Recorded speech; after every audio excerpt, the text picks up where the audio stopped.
Happy Sunday mga idol. Pasok tayo ngayong gabing linggo, no? Ano tayo? Maglifting tayo ng bucket ng drilling machine.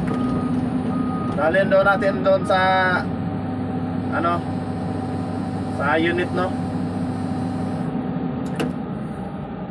Ito ang pangalawang activity namin ngayon. Yan, si Spotty raw nagtali na, oh.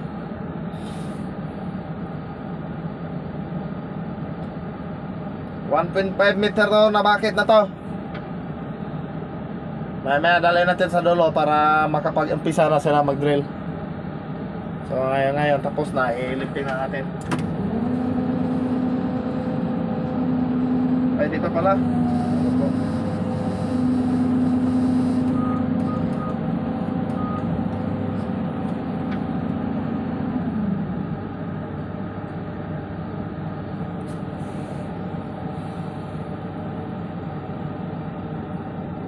Ginagamit nila na hawk, yung hawk na talaga deep thread, no? Yun talaga ang standard namin dito.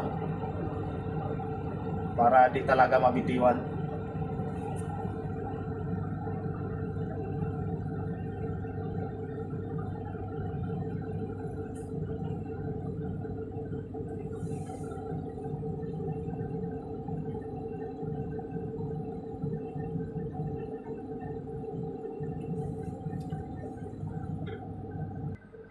Okay.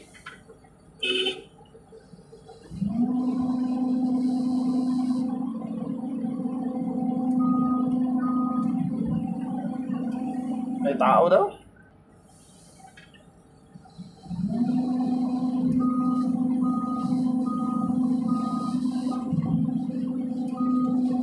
Ang silaw naman ng ilaw. Naku po, nandiyan pa naman yung dump truck.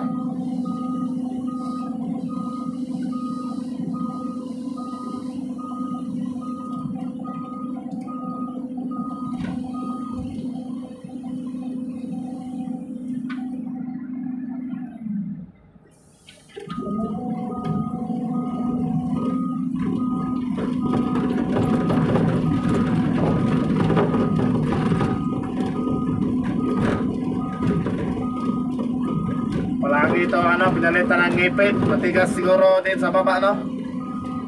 Lagi kami nag-refill ng bucket. Siguro ang bucket namin dito tatlo to. Palit-palit, no? Pag ito naman ay i-repair, yung isa naman doon papasok sa fabrication. Ito na naman yung gagamitin.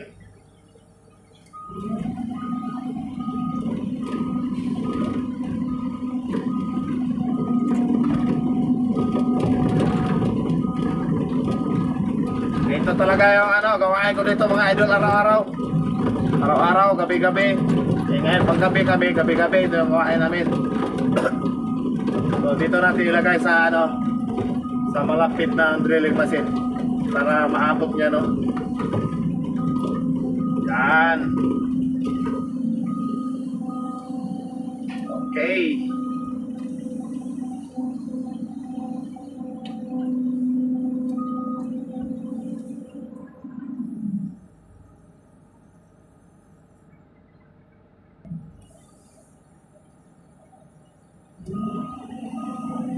Siguro yung isa na naman dalhin doon sa yan. Cleaning bucket pala to. Para panglinis. O matapos na mag-drill, tapos tama na yung sukat, i-cleaning na naman nila para yung mga putik-putik sa baba lahat malinis, no? So kailangan magamit din sila ng bucket na pang cleaning. Walang ngipin yan. Walang ngipin yung bucket na yan. Pang cleaning lang talaga.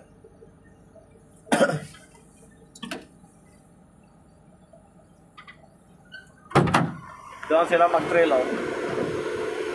Doon, yung may con gitna ng plate.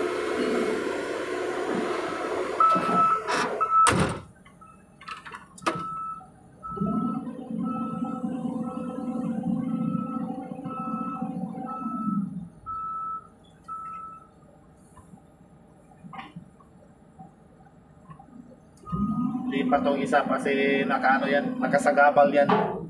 Lipat natin dito sa kilid.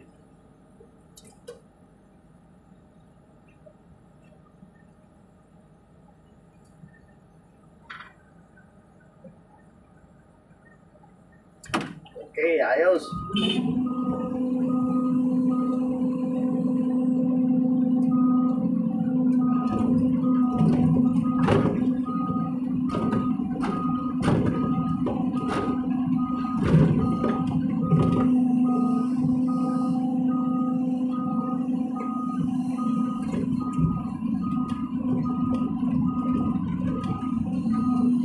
Bawal ang ngipin, oh.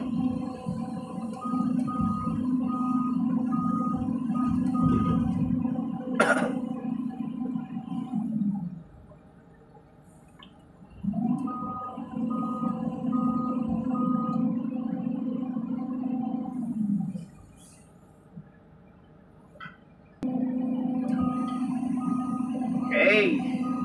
Tapos na. Tapos na yung pangalawa natin activity, no? So ngayon, rating na naman tayo. Rating naman tayo kung ano naman ang gagawin natin.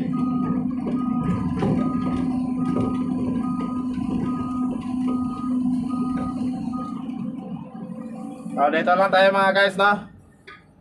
Update natin sa araw-araw dito.